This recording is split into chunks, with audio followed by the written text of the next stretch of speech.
Hello children, त नानी हो अब तिम्रो अहिले त है लकडाउनले गर्दा घरमै छ होला।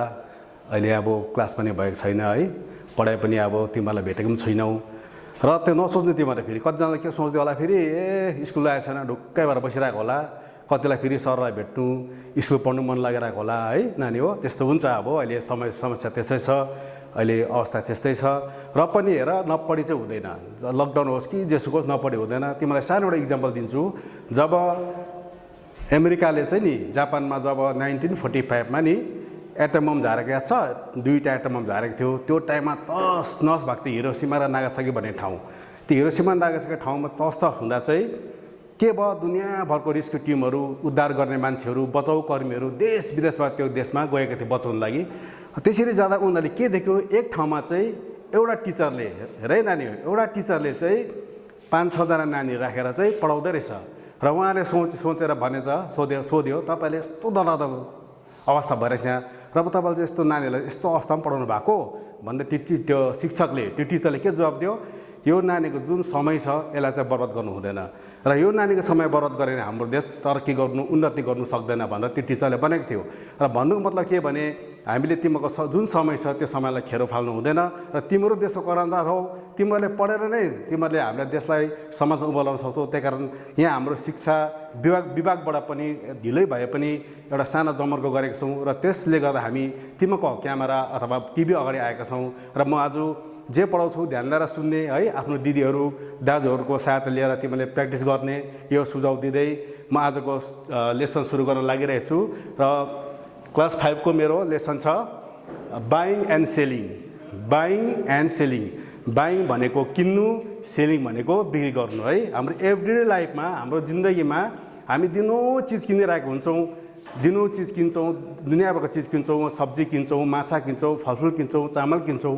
त्यसरी नै फेरि दोकानदारहरूले बेचिरहेको हुन्छन् है।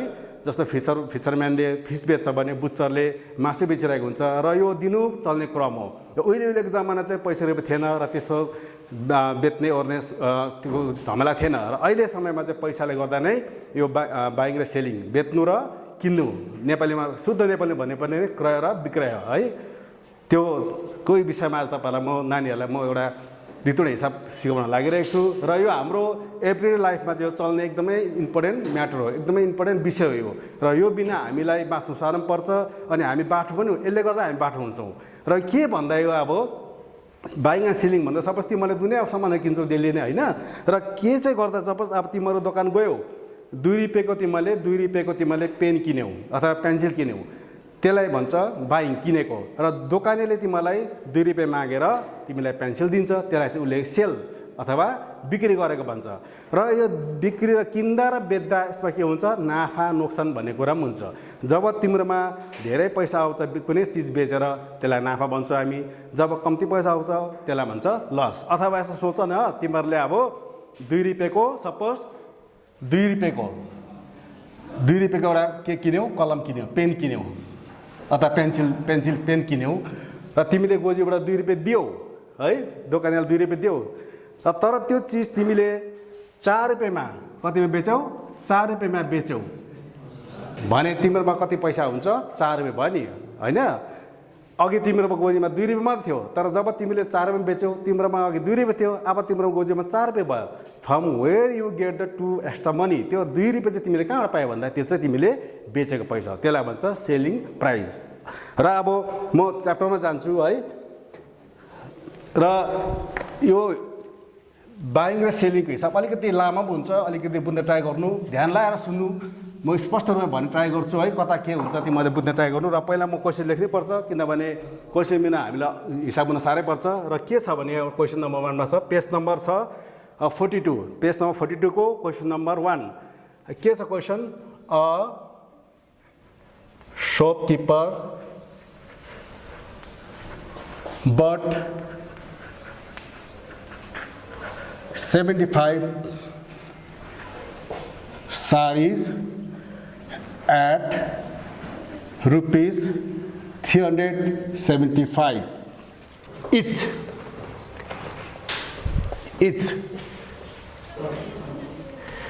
He sold each saree sari at rupees 425 for how much did he buy 75 sarees? How much did he got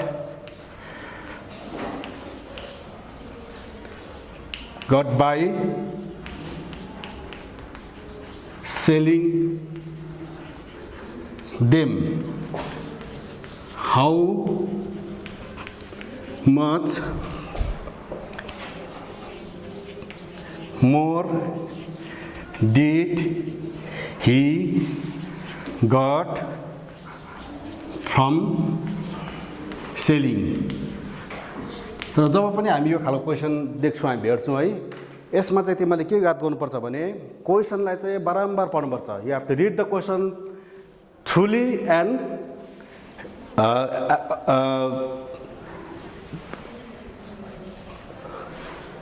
okay.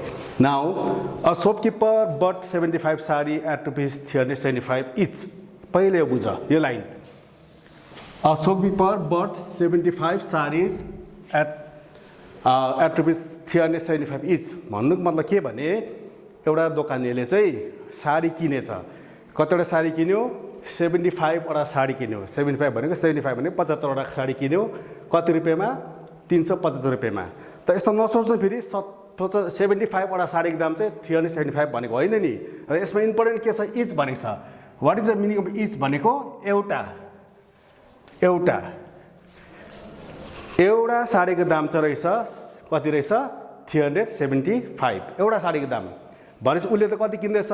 75 वटा किन्दैछ र एउटाको दाम चाहिँ 375 पर्यो भने 75 वटा साडीको दाम त बेसी पर्छ र कति पर्छ त्यो पहिला निकाल्नुपर्छ हामीले। जस्तो एउटा पेनको दाम 2 रुपियाँ छ भने दुईटा पेनको दाम कति भन्दा 4 रुपियाँ भयो हैन, तीनटा पेनको दाम कति भन्दा 6 रुपियाँ, त्यस्तो हुँदै जान्छ नि। त्यस्तै हो पनि एउटा साडीको दाम चाहिँ 75 रहेछ भने 375 रहेछ भने 75 वटा साडीको दाम कति त्यो पहिला हामी निकाल्नु पर्यो।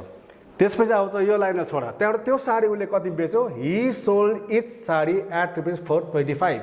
किन्दा उसले एउटा किन्दा 375 किन्यो, बेच्दा उसले 425 बेच्दैछ। र एउटा कुरा यहाँ के याद गर्नुपर्छ भने यो मेन हो, यो सम्झको सेलिङ एन्ड बाइङमा चाहिँ सबभन्दा इम्पोर्टेन्ट चाहिँ यो हो कि जब हामी कुनै चिज किन्छौँ त्यसको दाम चाहिँ कम्ती र बेचेको दाम चाहिँ बेसी छ भने हामीलाई अलिकति नाफा हुन्छ। त्यसलाई के भन्छ? प्रफिट पनि भन्छ, अलिक बेसी पैसा आउँछ। तर बुझ्यो नि यो? अब कस्तो भन्दैछु मैले भने किनेको दाम भन्दा बेचेको दाम बेसी। जस्तो अब मैले एउटा पेन किने 5 रुपियाँमा, 5 रुपियाँ पेन किने, त्यसलाई मैले बेचेँ कस्ट प्राइस पनि भन्छ यसलाई, अहिले रफली गरेको म यो तिमीलाई बुझ्न लागि मात्रै। कस्ट प्राइस भने किनेको दाम, पेन किने 5 रुपियाँमा र यसलाई मैले बेचेँ, सेल गरेँ। कतिमा सेल गरेँ मैले? सपोज रुपिस 8 मा 5 रुपियाँ मैले गोजीबाट हालेको थिएँ, पेन किने, बेच्दा मैले 8 रुपियाँमा बेचिदिएँ भने मलाई कति रुपियाँ नाफा भयो? 8 रुपियाँ नाफा भयो नि। 3 रुपियाँ नाफा भयो। त्यस्तै हो हिसाब पनि। र यसमा अलिकति अब स्टेटमेन्ट लेख्नुपर्छ हामीले यहाँ है, स्टेटमेन्ट नलेखे हुँदैन हिसाब। त्यहाँबाट यहाँ एउटा यो सेकेन्ड भयो स्टेप। थर्डमा के छ? For how much did he buy 75 sari. के भनेको भने हो एउटा साडीको दाम छ 375, एउटा साडी किन्दा उसले 375 खर्च गर्दैछ भने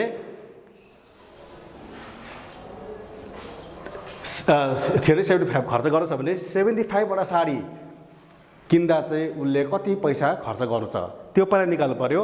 त्यसपछि आउँछ how much did he got by selling them. त्यहाँ आउँछ उसले फेरि त्यो साडी एउटा साडी 425 बेच्यो भन्दा 75 वटा साडी बेच्दा उसकोमा कति पैसा हुन्छ र त्यो किनेको दाम र बेचेको दाम लास्टमा हिसाब गर्दा उसलाई कति पैसा उसको हातमा बेसी आउँछ कम्ती आउँछ त्यो चाहिँ म तिमीलाई देखाउँछु यहाँ।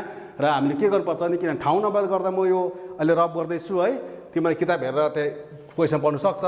र यसको स्टेटमेन्ट कसरी लेखिन्छ भने किताबमा हेर्नु त्यहाँ क्वेसन डल्लै किताब देख्छ र क्वेसन चाहिँ तिमीले यहाँ फेरि पपरले क्वेसन एकदमै बेसी पढाउनुपर्छ क्वेसन चाहिँ क्वेसन बुझेन भने चाहिँ हिसाब गर्नु सक्दैन अत्तालिनु हुँदैन विस्तार गर्नुपर्छ र क्वेसन अब क्वेसनहरू चाहिँ एकाडेमिक क्वेसन के छ भने अब त्यो अघि भने चाहिँ उसले साडी किन्दैछ 75 साडी किन्दैछ 75 साडी चाहिँ एउटाको दाम छ 375 र he bought one sari for rupees 375 है यो त तिमीले बुझ्यो एउटा साडी उसले किन्दैछ 375 मा अब ही यसरी लेख्दा हामी लेखिरहनु पर्दैन यो कुरा बुझिहाल्छ तिमीले he bought कति साडी 75 साडी for rupees अब उसले एउटा साडी किन्दा 375 खर्च गर्दैछ भने 75 वटा साडी किन्दा कति खर्च हुन्छ भन्दा कतिमा किन्यो भने भन्दा 375 मल्टिप्लाई बाई 75 अब यसलाई हामीले मल्टिप्लाई गर्नु पर्यो दुईटा मल्टिप्लाई सक्छ तिमीले क्लास 5 गर्नाले त्यसै सक्छ मल्टिप्लाई गर्नु 5 5 जा 25 क्यारी 2 गर सजिलो लागि 5 7 जा 35 35 र 2 36 37 क्यारी 3 5 3 जा 15 र 3 15 16 17 18 प्लस अहिले तिमीले यो यसलाई मेटाउन सक्छौ अब 7 ले 7 5 जा 35 क्यारी 3 यसो गर्नु सक्थ्यौ मैले रफमा अप्ठ्यारो पर्न भने 35 गरेर 5 लेख 3 क्यारी राख 7 7 जा 49 49 मा 3 जोडा 49 50 51 52 क्यारी 52 मा क्यारी 5 7 5 जा 21 21 र 3 र 20 र 5 21 22 23 24 25 26 र उसले 75 वटा साडी किन्दा कति खर्च गर्छ भन्दा 5 7 and 5 कति भयो 12 7 8 9 10 11 12 क्यारी 1 8 9 10 11 क्यारी 1 6 and 1 7 र 1 8 2 को नो क्यारी 2 अब यसमा बुझ उसले 75 वटा साडी किन्दा कति खर्च भयो उसको 28,125 so you can write he bought 75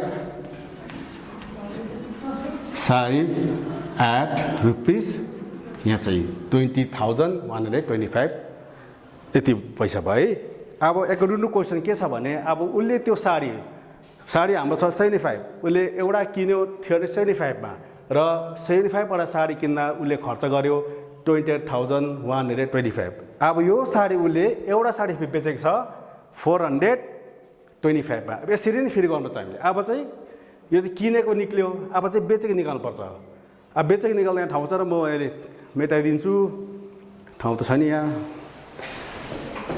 अब हेर अघि हाम्रो यहाँतिर म यहाँ अहिले ठाउँ नपाएर म लेखिरहेको छु यहाँनिर अघि उसले कतिमा बेच्यो किन्यो 28,125 यो चाहिँ उसले किनेको 75 वटा साडीकै यो यादतिर राखिराख्नु र ठाउँ नपाएर म मेटाउँदैछु यो अब उसले बेचेको निकाल्नु यसरी नै बेचेको निकाल्नु पर्यो त्यो पाराले फेरि र उसले के गरेको छ भने त्यो साडी उसले फेरि बेचेको छ एउटा साडीको दाम कति छ 425 गरेर उसले बेचेको छ सो ही सोल्ड one sari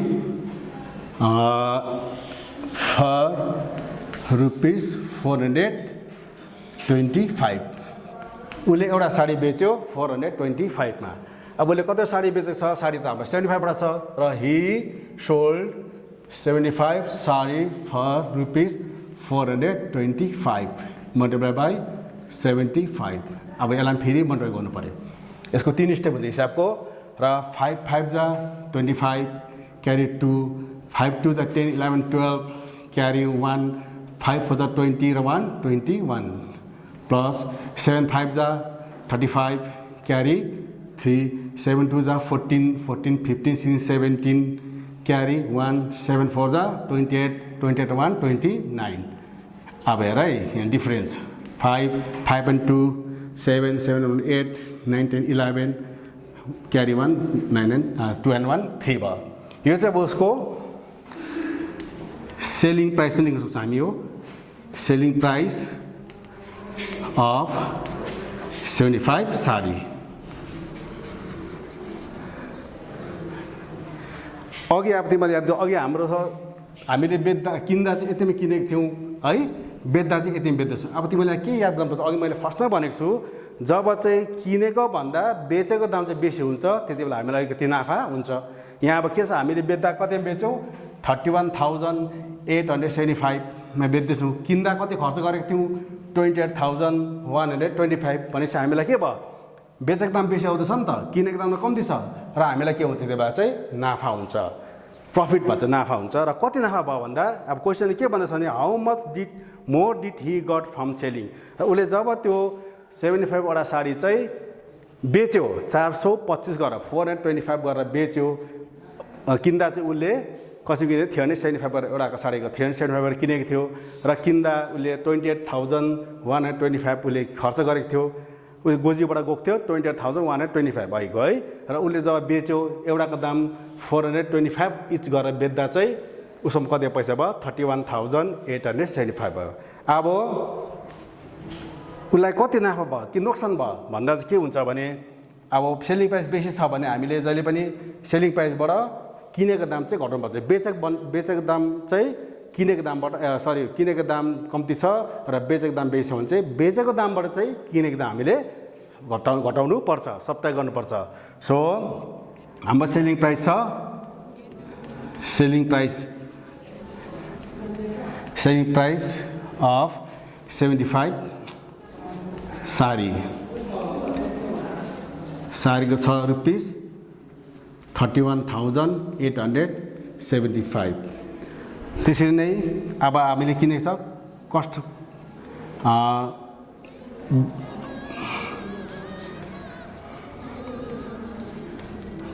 बाइङ भनेको किनेको दाम, किनेको बाइङ प्राइस अफ कति छ 75 साडीकै कति आयो रुपिस हाम्रो छ 28,125। अब हामीले यसलाई सब्ट्र्याक्ट गर्नुपर्छ। अब सब्ट्र्याक्ट गर 5 - 5 0 7 - 2 5 8 - 2 8 - 1 7 र यहाँ क्यारी गर्नु पर्यो, यता बरो गर्नु पर्यो 11 8 9 10 11 3 र यहाँ अब हामीलाई यो बरो गर्दा यहाँ उता 1 गएको छ, यहाँ 2 मात्र छ 2 - 2 0 नलेख 0 नलेख्नु भयो। अब क्वेसन के भनेको छ how much more did he get from selling. अब हामी लेख्नुपर्छ he got rupees 3,750 more by selling 75 sari. I hope तिमीहरूले धेरै बुझ्यो होला है। अब पहिला हामीले के थियो भन्दा अघि फर्स्टमा चाहिँ उसले प्रायः अब यो यति नै हो हिसाब, र अलिकति यहाँ के भने ठाउँको कमीले गर्दा ब्ल्याकबोर्ड सानो भएर चाहिँ अब 3 एकैचोटि देखाउन सकेन र 3 पार्ट थियो यसको, first part second part third part थियो र एकैचोटि गर्न सक्दा चाहिँ तिमीहरूले धेरै बुझेस लाग्यो। र अब यहाँ अरू थुप्रो यहाँनिर हिसाबहरू छ है, तिमीहरूले गर्नु सक्छौ घरमा। र पेज नम्बर 43 मा छ, नम्बर 3 नम्बर 4हरू छ। तिमीहरूले यहाँ कुनै पनि घरमा प्र्याक्टिस गर र घरमा प्र्याक्टिस गरेर तिमीले आफ्नो नजिकको गुरुआमाहरूलाई तिमीले देखाउन सक्छौ भन्दै मेरो आजको क्लास यहाँ समाप्त गर्छु र तिमी राम्रोसँग बस्नु, राम्रो पढ्नु।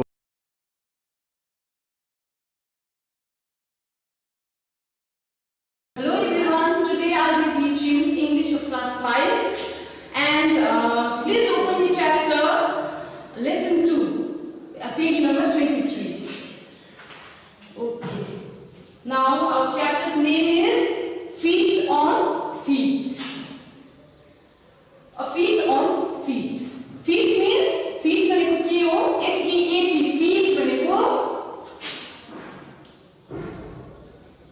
Feet भनेको victory.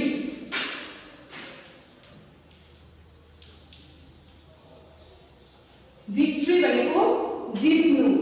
लु भन नानीहरु, कसैले तिमीहरुले यो के हो, यो देखेको छ, यसको के हो? यो हो हिमाल। हिमालले हरैबाट पनि देख्छ।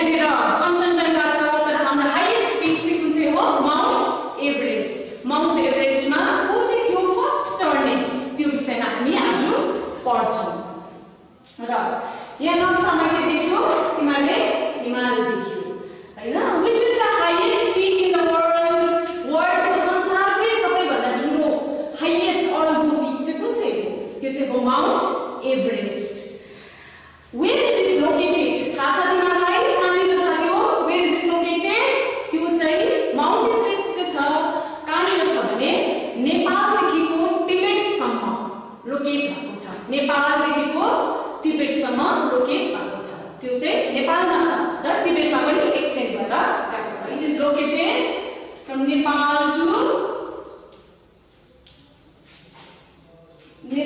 टु टिबेट कुन चाहिँ हो हाम्रो हाइएस्ट पिक चाहिँ mount Everest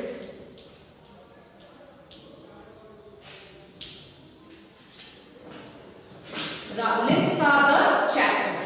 Let's read. Edmund Hillary and Tenzing Norgay were part of the British expedition to Mount Everest in 1953. Edmund Hillary and Tenzing Norgay. Edmund Hillary and Tenzing Norgay they were the part of the British expedition. British expedition भनेको चाहिँ एउटा purpose को लागि गएको troupe केही कुराको लागि गएको केही राम्रो कुराको लागि गएको ट्रुप तिनीहरूको चाहिँ के थियो उनीहरू चाहिँ टेन्जिङ नर्गे र एडमन्ड हिलरी चाहिँ माउन्ट एभरेस्टमा चढ्नु चाहिँ गएको थियो 19 कुन चाहिँ इयरमा 1953 माउन्ट एभरेस्टमा एडमन्ड हिलरी र टेन्जिङ नर्गे चाहिँ 1953 मा चाहिँ चढ्नु गएको थियो कर्नल जन हन्ट लेड द एक्सपिडिसन अब ग्रुप लिडर हुन्छ कसैले लान्छ हैन हामीलाई पनि अब टिचरले कहाँ लानुहुन्छ पिकनिकहरु जाँदाखेरि टिचरले लिड गरेर लानुहुन्छ त्यस्तै टेन्जिङ नर्गे र एडमन्ड हिलरीलाई पनि लिड गरेर चाहिँ यो ट्रुपको लिडर चाहिँ हुनुहुन्थ्यो कर्नल जन hunt Hunt selected a team of people all who were experienced climbers. Huntले चाहिँ एउटा टिम सेलेक्ट गर्नुभएको थियो जन हन्टले चाहिँ के गर्नुभएको थियो एउटा टिम सेलेक्ट गर्नुभएको थियो जो चाहिँ एक्सपिरियन्स्ड क्लाइम्बर्सहरु माउन्ट एभरेस्ट चढ्ने एक्सपिरियन्स्ड क्लाइम्बर्सहरु चाहिँ सेलेक्ट गर्नुभएको थियो Edmund Hillary a climber from New Zealand Edmund Hillary चाहिँ कहाँबाट हुनुहुन्थ्यो न्यूजील्यान्डबाट न्यूजील्यान्ड क्रिकेट टिम पनि छ न्यूजील्यान्डबाट चाहिँ एडमन्ड हिलरी हुनुहुन्थ्यो and Tenzing Norgay a Sherpa from India Tenzing Norgay चाहिँ शेर्पा हुनुहुन्थ्यो जहाँ इन्डियाबाट आउनुभएको रिप्रेजेन्ट गर्नुभएको थियो यो चोजन क्लाइम्बर्स 11 जनाको टिमबाट चाहिँ टेन्जिङ नर्गे र एडमन्ड हिलरी चाहिँ हुनुहुन्थ्यो सेलेक्ट हुनुभएको थियो अब हामी जुन पहिला अलिकति म उयो जान्छु फीट भनेको भिक्ट्री यो चाहिँ हो नाउन अलिकति ग्रामरमा पनि जो यो चाहिँ हो नाउन र फीट भनेको चाहिँ खुट्टा तिनीहरूको छ खुट्टा त्यसै फीट भनेको चाहिँ खुट्टा यो चाहिँ हो प्लुरल नाउन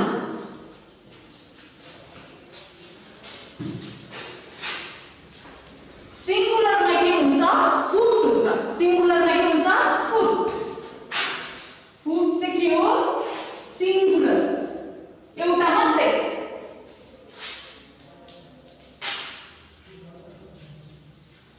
र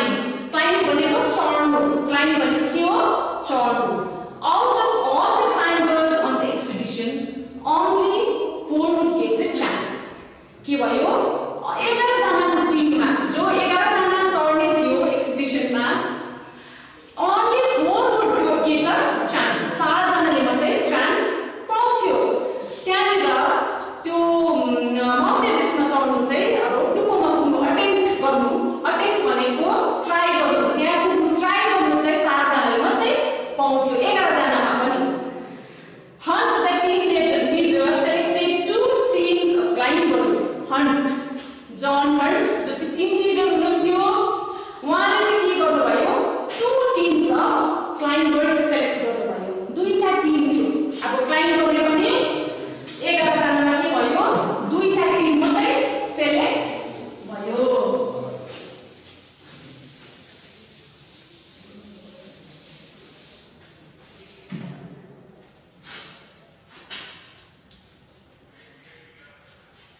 दुईटा टिम्समा चाहिँ के भयो सेलेक्ट भयो समिट भनेको चाहिँ चुच्चो टुप्पोमा पुग्नु समिट भनेको के हो समिट भनेको टप रिच द टप टुप्पोमा हिँड्नु माउन्ट एभरेस्टको टुप्पोमा पुग्नुको लागि Hunt the team leader selected 2 teams of climbers. The first team included Tom Bourdillon and Charles Evans. के भयो फर्स्ट टिमले चाहिँ के भयो फर्स्ट टिममा चाहिँ 2 जना थियो टम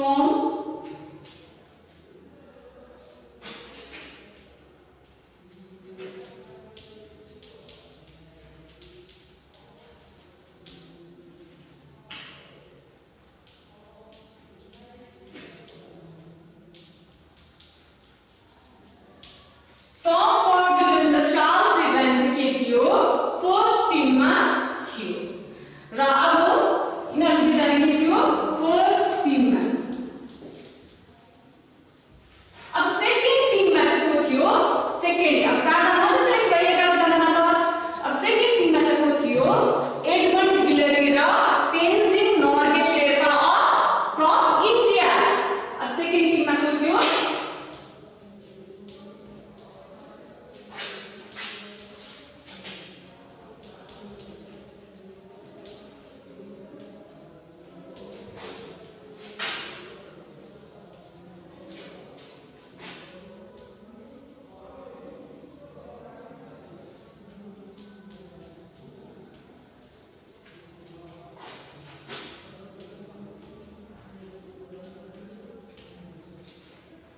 फर्स्ट टिममा बुझिहाल्यो टम बोर्डन र चार्ल्स इभन्स सेकेन्ड टिममा को थियो Edmund Hillary from New Zealand and Tenzing Norgay Sherpa from India हाम्रो इन्डियाबाट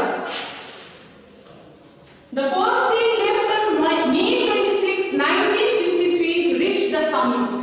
के भयो फर्स्ट टिमले चाहिँ यिनीहरू दुईजना फर्स्ट टिम टम बोर्डन र चार्ल्स इभन्सको फर्स्ट टिम यिनीहरू फर्स्ट टिमले चाहिँ के गर्यो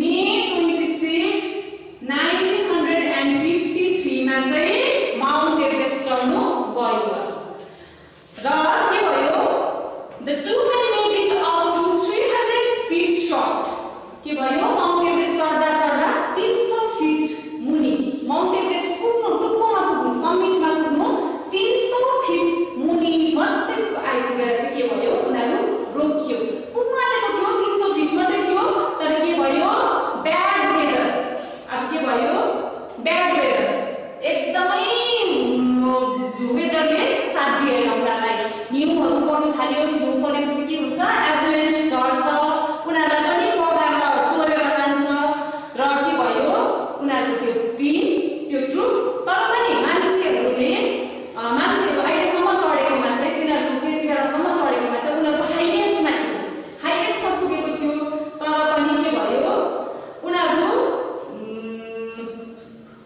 उनीहरूलाई टिम लिडरले फर्काएर बोलायो अब रिस्क लिन सक्दैन लाइफ मोर्ने चान्स त्यो भएर उनीहरू मान्छेहरू चढेकोमा चाहिँ हाइएस्टसम्म पुगेको थियो 300 फिट मात्रै थियो माउन्ट एभरेस्ट पुग्नु टुप्पोमा पुग्नु तर उनीहरू ब्याड वेदर भएकोले गर्दा चाहिँ उनीहरू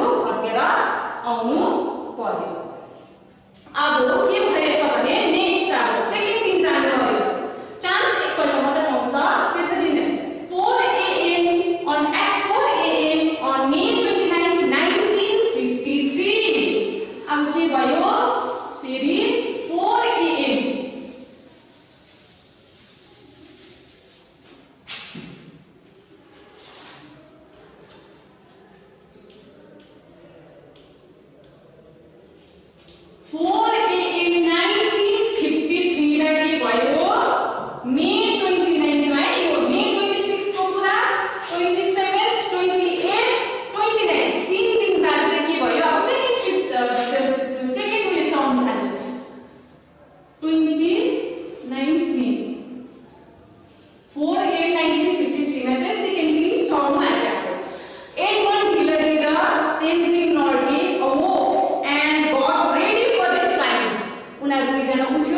and they got ready for the climb. अब ready भयो उनीहरु एडमन्ड हिलरी के भयो तेन्जिङ नोर्गे चाहिँ मे 29 1953 मा 4 बजे बिहानै उठेर उनीहरु रेडी भयो. They got ready.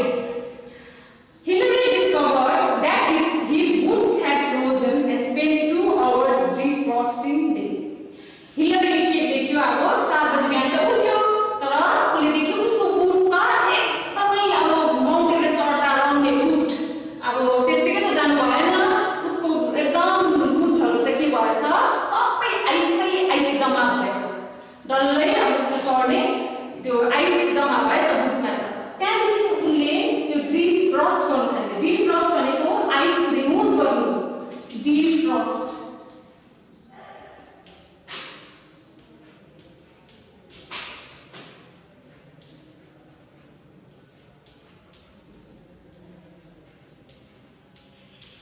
डिफ्रस्ट भनेको रिमुभ आइस. उसले जुत्ताबाट अब के गर्नु थाल्यो आइस रिमुभ गर्नु थाल्यो.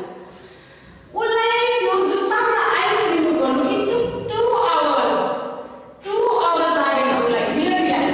हिलरीलाई चाहिँ उसको जुत्ताबाट उसको आइस रिमुभ गर्नु चाहिँ 2 hours लागेछ. अब कति बज्यो भनेपछि 4 देखिको 2 hours लागेपछि 6 भयो. 6:30 AM मा चाहिँ के भयो अब दुईजना अब रेडी भयो. अब 6:30 AM भनेको बिहानलाई के भन्छ AM चाहिँ मर्निङ हो. PM चाहिँ बेलुका.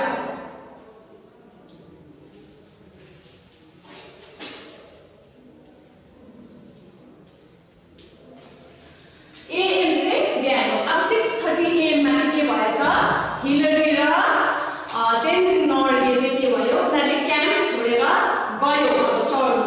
Upon the climb they came upon a particularly difficult rock face.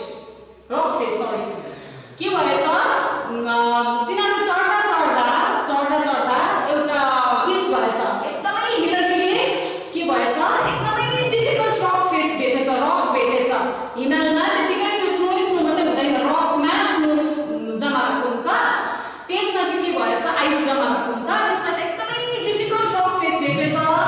त्यो चाहिँ तर कसैले पनि नसकेको हिलरीले चाहिँ के गरेछ चढेछ. हिलरीले चाहिँ त्यो उयो भेटेछ जग्गा बाटो भेटेछ त्यहाँ चढ्ने. अन्त नि क्लाइम्ब त्यो रक फेसलाई चाहिँ अहिलेसम्म भन्छ हिलरी स्टेप भनेको स्टेप चाहिँ हो नाउन. हिलरी स्टेप भनेको सिडी. हिलरीको खुट्टा सिडी भनौँ न अब हिलरी चाहिँ चढेछ. हिलरी चढेको कारणले गर्दा चाहिँ त्यसलाई चाहिँ अहिलेसम्म हिलरी स्टेप भन्छ. त्यो एउटा माउन्ट एभरेस्ट चढ्दाखेरि एउटा पर्टिकुलर जग्गा छ त्यहाँनिर रक छ त्यहाँनिर चाहिँ त्यो एकदमै डिफिकल्ट रक छ त्यसलाई चाहिँ हिलरी स्टेप भन्छ.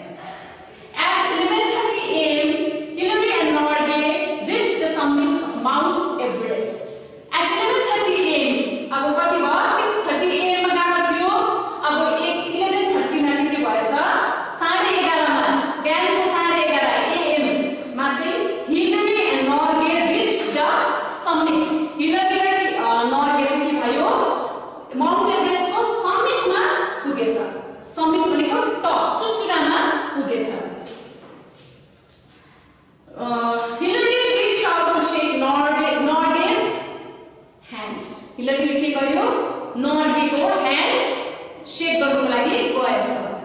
हिलरी अब खुसी भयो उनीहरु समिटमा पुग्यो. अहिलेसम्म कोही पुगेको थिएन उनीहरु भन्दा अगाडि तर हिलरी र नोर्गे पुग्यो.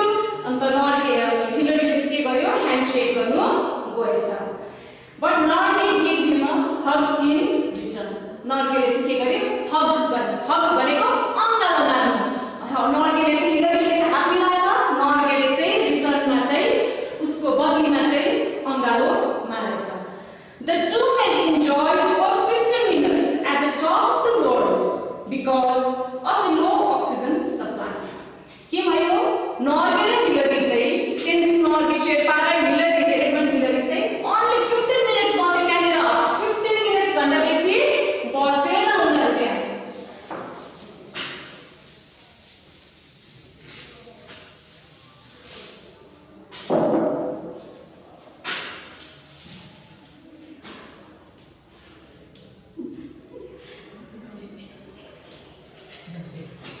के भयो Tenzing Norgay Sherpa and Edmund Hillary माथि पुगेर चाहिँ only 15 minutes बसे उनीहरू 15 minutes भन्दा बेसी बसेन किन बसेन 15 minutes भन्दा बेसी त्यहाँनिर भक्कु लामो त बस्न सक्थ्यो त्यो क्वेशन पनि छ होला तिमीहरूकोमा तर त्यो चाहिँ होइन हाम्रो यहाँ मुनि धरतीमा चाहिँ अलिकति लोअर हाइटमा चाहिँ के हुन्छ लोअर हाइटमा चाहिँ अक्सिजन बेसी हुन्छ हाइट जति बेसी भयो त्यति अक्सिजन कम्ती हुन्छ हिमालको चुचुरामा पुगेर माउन्ट एभरेस्टको चुचुरामा पुगेर चाहिँ उनीहरू बेसी बस्न सकेन 15 मिनटदेखि बेसी किनभने चाहिँ त्यहाँ चाहिँ अक्सिजन कम्ती थियो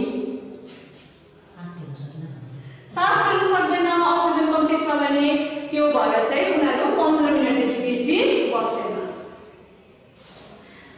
उनीहरूले के गरे अब they spend time taking photographs and enjoying the view उनीहरूले चुचुरामा बसेर माउन्ट एभरेस्ट फर्स्ट टाइम चढ्ने मान्छे उनीहरू भयो अब फर्स्ट चढ्ने मान्छे नै एडमन्ड हिलरी र तेन्जिङ नर्गे शेर्पा भयो र उनीहरूले चाहिँ चुचुरामा चढेर चाहिँ के गर्यो उनीहरूले एन्जॉय गरे त्यहाँनिर मजा गर्यो 15 मिनटसम्म उनीहरूले फोटो खिच्यो हो आफ्नो आफ्नो कन्ट्रीको फ्ल्याग लगायो त्यहाँनिर आफ्नो कन्ट्रीको फ्ल्याग लगाउनुपर्छ गएर हो हामीले जित्यौँ हामी चढ्यौँ भनेर त्यहाँनिर चढेर चाहिँ के गर्यो उनीहरूले इन्जोय गर्यो त्यहाँदेखि Norgay placed a food offering to god नर्गेले के गर्यो अलिकति खाना ईश्वरलाई सम्झेर चाहिँ चढायो त्यहाँनिर तेन्जिङ नर्गेले चाहिँ के गर्यो त्यहाँनिर गएर ईश्वरलाई सम्झेर खाना अलिकति चढायो प्रे गर्यो उनले thank you God When the 15 minutes walk, Hillary and Norgay made their way back down the mountain.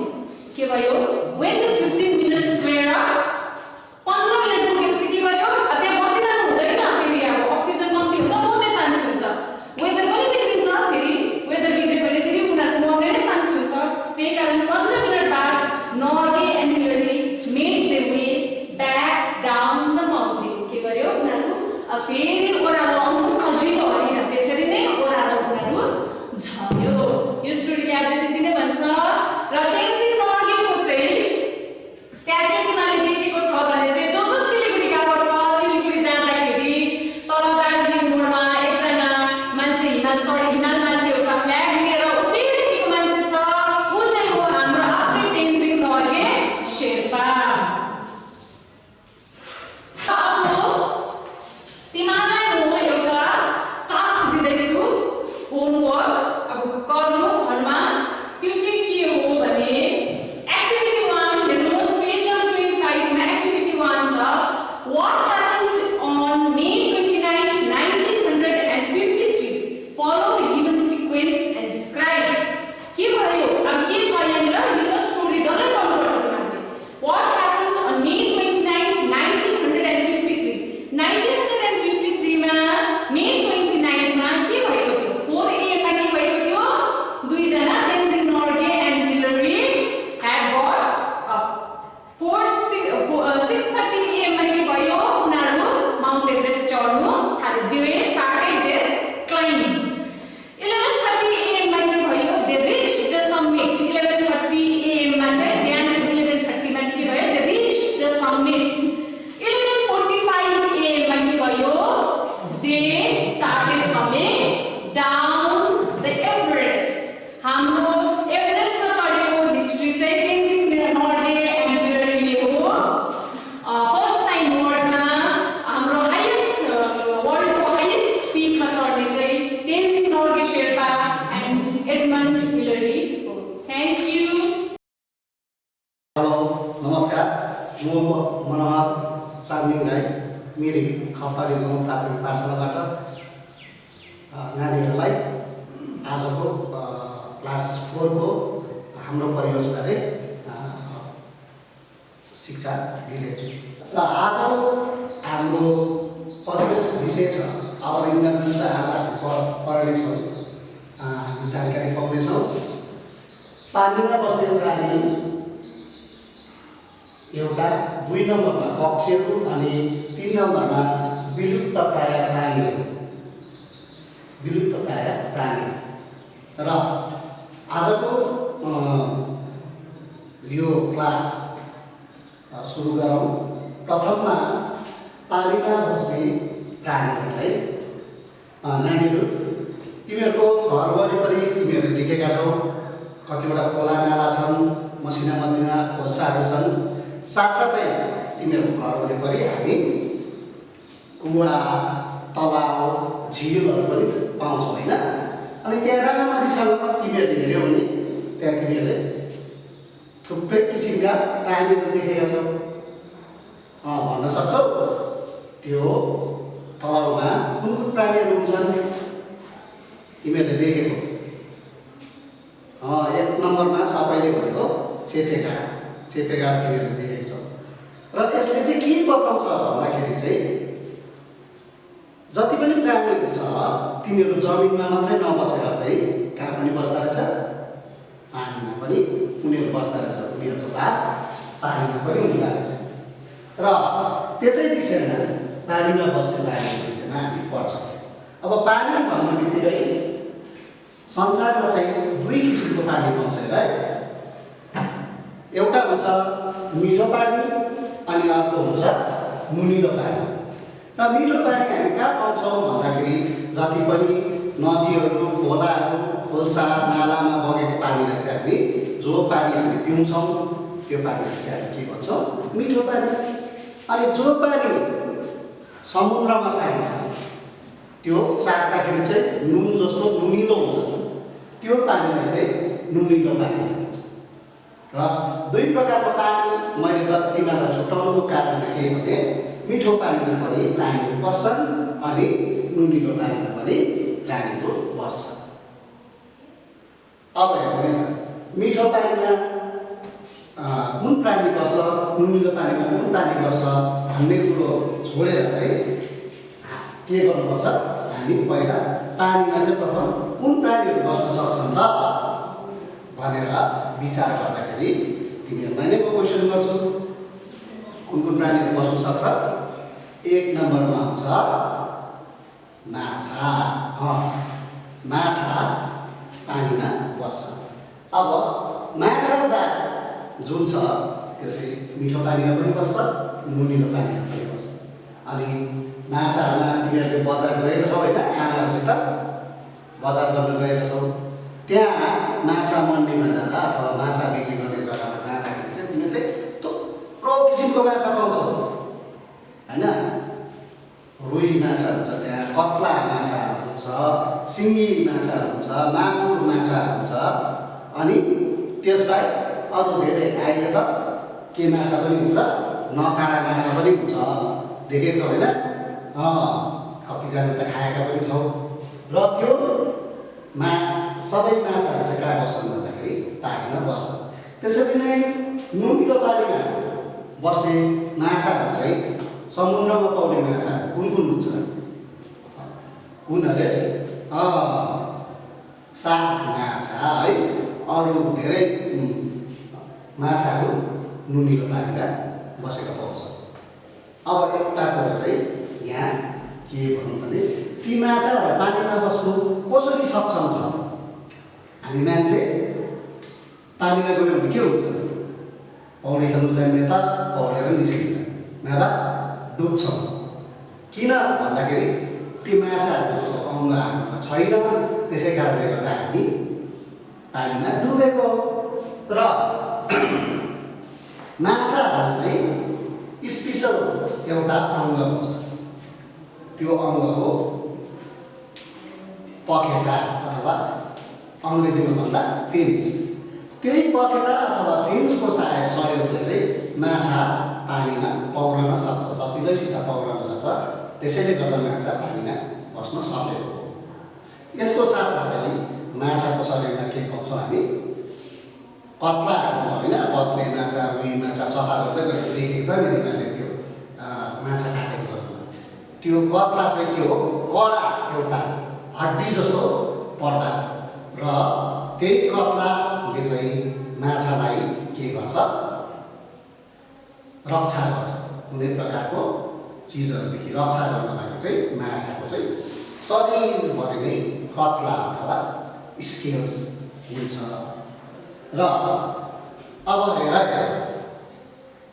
Scale नभएको माछा पनि हुन्छ नि त, हुँदैन? स्केल नभएको माछा पनि हुन्छ। तिमीहरूले देख्छौ नकारा माछा, त्यसको के हुँदैन, स्केल हुँदैन, कत्ला हुँदैन।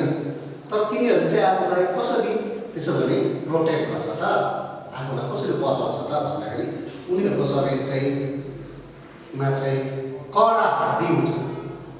त्यो हड्डीले नै एउटा जिलेटिनस भनेको चाहिँ कस्तो भने कुरकुरे हड्डी हुन्छ नि, कुरकुरे हड्डी हुन्छ। त्यही कुरकुरे हड्डीले चाहिँ उनीहरूलाई बचाउँछ।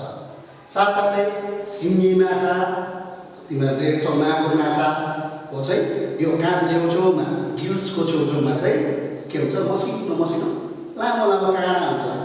त्यो काँडाले चाहिँ के गर्छ, उनीहरूलाई यदि कसैले आक्रमण गर्यो, एट्याक गर्यो भने उनीहरूले त्यो काँडाले घोचिदिन्छ र तिमीले सिङ्गी पक्रिँदा, मागुर पक्रिँदा चाहिँ अलिक होसियार, त्यसलाई गएर छेउमा कानको छेउमा पक्रिनु हुँदैन, त्यसले घोचिहाल्छ। अब हेर, हामीले यो त जान्यौँ कि माछा पानीमा बस्दो रहेछ। के माछा मात्रै पानीमा बस्छ? माछा मात्रै त बस्दैन। माछा बाहेक अरू जीव जन्तु पनि पानीमा बस्छ। तिनीहरू जस्तै अघि मैले चेपेगाडा भने नि, भ्यागुताको बच्चालाई चेपेगाडा भन्छ होइन, टेडपोल्स। र त्यो टेडपोल्स अथवा चेपेगाडा पनि के गर्छ, पानीमै बस्छ। त्यो छोडेर तिमीहरूले देखेको छौ स्नेल्सहरू, जति पनि स्नेल्सहरू छ तिनीहरू पनि पानीमा बसेको हुन्छ। त्यो साथसाथै अरू जस्तै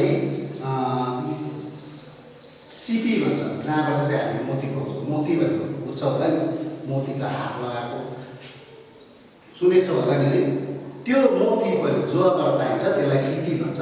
त्यो सिपी, शङ्खहरू सबै नै के भित्र बस्छन्, पानीभित्र नै बस्छन्। यसैले यी प्राणीहरूलाई चाहिँ के भनिन्छ, जलचर प्राणी पनि भनिन्छ भनेर पहिलो लेसनमा हामीले कुरा गरेका थियौँ। अब हेर, पहिलो लेसनमा हामीले मेरुदण्डी र अमेरुदण्डी प्राणी भनेका थियौँ। मेरुदण्डी प्राणी पनि पानीभित्र बस्छ, जस्तै गोही मेरुदण्डी प्राणी हो, त्यो पानीभित्र बस्छ। त्यसरी नै अर्को वेललाई तिमीहरूले माछा भन्नु हुँदैन है, यो चाहिँ राम्ररी बुझिराख्नु। वेल माछा जातको होइन। वेल चाहिँ एउटा के हो, स्तनपायी प्राणी हो। स्तनपायी भनेको चाहिँ मिल्क फिडिङ अथवा बच्चालाई दुध खुवाउने प्राणी हो। र वेल माछा चाहिँ माछा होइन, माछाले अन्डा पार्छ होइन, तर वेलले चाहिँ बच्चा जन्माउँछ। माछाले अन्डा पारेर दुध खुवाउँछ, खुवाउँदैन, तर वेलले चाहिँ आफ्नो बच्चालाई के गर्छ, दुध खुवाउँछ। त्यस कारणले गर्दा वेल माछा चाहिँ स्तनपायी प्राणी हो र त्यो पनि कहाँभित्र बस्छ, पानीभित्रै बस्छ।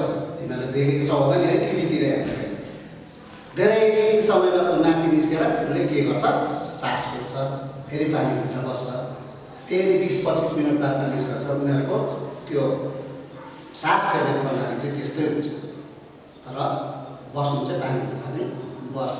त्यसरी नै डल्फिन्सहरू छ, डल्फिन्सहरू पनि स्तनपायी नै हो। र सबै पानीमा बस्ने कुरो चाहिँ माछा मात्रै होइन। भर्टिब्रेट्स मेरुदण्डी प्राणी पनि कहाँ बस्छन्, पानीभित्र बस्छन्। र यो थियो आजको के बारे, माछा बारे। यो थियो पानीमा बस्ने प्राणीबारे चर्चा। अब चर्चा गरौँ पक्षीहरूको। तिमीहरूलाई लाग्छ होइन, बिहान उठ्छौ, आकाश निली घाम लागिरहेको हुन्छ, माथि पक्षीहरू उडिरहेको हुन्छ, त्यति बेला तिमीहरूलाई पनि उडु उडु लाग्छ कि लाग्दैन? लाग्छ नि। तर तिमीहरू उड्नु सक्छ? पक्षी जस्तो उड्न सक्दैनौ। हामीलाई उड्नको लागि चाहिँ के चाहिन्छ? प्यारासुट, ग्लाइडर होइन, अथवा हवाजहाजमा उड्यो भने मात्रै हामी उड्न सक्छौँ। र किन चाहिँ हामी उड्न सक्दैनौँ? पक्षीहरू चाहिँ उड्छ। कसैले भन्न सक्छ? सोच्नु पऱ्यो नि। पक्षी चाहिँ उड्छ, हामी चाहिँ उड्न सक्दैनौँ। र पक्षीहरू जो छ उडेको कारण चाहिँ के भने उनीहरूको बनावट नै उड्नको लागि हुन्छ। एक नम्बर उनीहरूको के हुन्छ? पखेटा हुन्छ। अनि सम्पूर्ण शरीर पुरा बडी नै फेदर अथवा प्वाखले ढाकेको हुन्छ। प्वाख कस्तो हुन्छ? प्वाख हल्लुन्न हुन्छ होइन, एकदमै कम ओजनको हुन्छ। त्यसले गर्दा पनि उनीहरूलाई ढाकेको रहन्छ। उनीहरूको जो पखेटा छ, पखेटाको बनावट पनि त्यस्तै छ होइन। पखेटाले सजिलैसँग उनीहरू ल्याप गरेर त्यसलाई पखेटा चलाएर उड्न सक्छ। त्यति मात्रै होइन, तिमीहरूले बुझ्नुपर्ने कुरा अर्को पनि छ। त्यो के भने पक्षीहरूको जो हड्डीको बनावट छ त्यो चाहिँ हाम्रो जस्तो हुँदैन। हाम्रो हड्डी चाहिँ सलिड हुन्छ, ठोस हुन्छ। तर पक्षीको हड्डीमा चाहिँ मसिनो मसिनो प्वालहरू हुन्छ है, मसिना मसिनो प्वालहरू हुन्छ। ती प्वालहरू चाहिँ हावा भरेकोले गर्दा उनीहरूको हड्डी चाहिँ एकदमै हलुङ हुन्छ। त्यसै कारण उनीहरू सजिलैसँग उड्न सक्छ। त्यति मात्र होइन, अझै पनि छ। अब उडिसकेपछि तल ल्यान्डिङ गर्नुलाई त असुविधा हुन्छ नि त होइन, डर छ। उनीहरूको त्यो ल्यान्डिङ सजिलो होस्, झर्नु सजिलो होस् भनेर चाहिँ खुट्टामा नङ्ग्रा हुन्छ। ती नङ्ग्राले सजिलैसँग डालाहरू अथवा विभिन्न प्रकारको ढुङ्गाहरू र जेमा बस्छ त्यो पक्षी त्यो सजिलैसँग पक्राउन सक्छ। त्यसैले गर्दा पक्षीहरू सजिलैसँग आकाशमा उडेका हुन् अनि हामी चाहिँ उड्न सक्दैनौँ। तर यो भन्दै पनि पक्षी चाहिँ के हुन्छ? सबै पक्षी उड्छन् भन्नु चाहिँ मिल्दैन। संसारमा यस्ता पक्षीहरू पनि छन् जो चाहिँ उड्न सक्दैनन्। उनीहरूको पखेटा पनि हुन्छ, चुच्चो पनि हुन्छ। चुच्चो भनेको हुन्छ होइन, बिग त्यो पनि हुन्छ। तर उनीहरू उड्न सक्दैनन्। उनीहरू चाहिँ रङको रङमै हुन्छ। र यस्ता पक्षीहरूमा यहाँ हेऱ्यो भने तिमीहरूले देख्छौ यो किवी भन्ने पक्षी, अस्ट्रिच भन्ने पक्षी यहाँ देखाउँदैछ नि, अस्ट्रिच भन्ने पक्षी। यो किवी अस्ट्रिच भन्ने पक्षी चाहिँ हामी अस्ट्रेलियामा पाउँछौँ। अस्ट्रेलिया भन्ने देशमा पाउँछौँ। र यो अस्ट्रेलियामा पाउने पक्षीहरू चाहिँ कहिले आकाशमा उड्दैन, हावामा उड्दैन। यो साथसाथै एउटा रोड रनर भन्ने छ, चरा पनि पाउँछ। यहाँ रोड रनरको चाहिँ तिमीहरूलाई पिक्चर देखाउन सकिएन। र रोड रनर भन्ने पक्षी पनि छ, त्यो पनि उड्दैन। र यी सबै पक्षीहरू उड्छ चाहिँ छैन, र कोही पक्षी उड्न सक्दैन। अब हेर,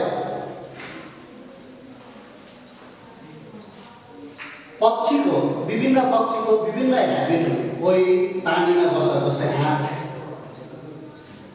कोही के अरे रुखको खाम्रो ढुङ्नुपर्छ, रुख ढुङ्नुपर्छ कसैले चाहिँ के गर्नुपर्छ, दाना खान्छन्। अनि कसैले चाहिँ किरा मारेर खानु पर्यो होइन, किराको शिकार गरेर खानु पर्यो। त्यसकारण उनीहरूको जो चुच्चोको बनावट छ, बिगको बनावट छ, त्यो पनि भिन्दा भिन्दै हुन्छ। जस्तै हाँसको देखेको छौँ सबैले, हाँस पानीमा बस्छ, खुट्टा कस्तो हुन्छ, जालीमा।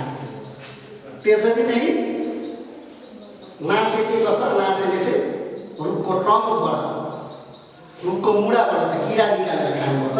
त्यसले गर्दा लान्छेको चुच्चो कस्तो हुन्छ, लामो अनि कडा हुन्छ।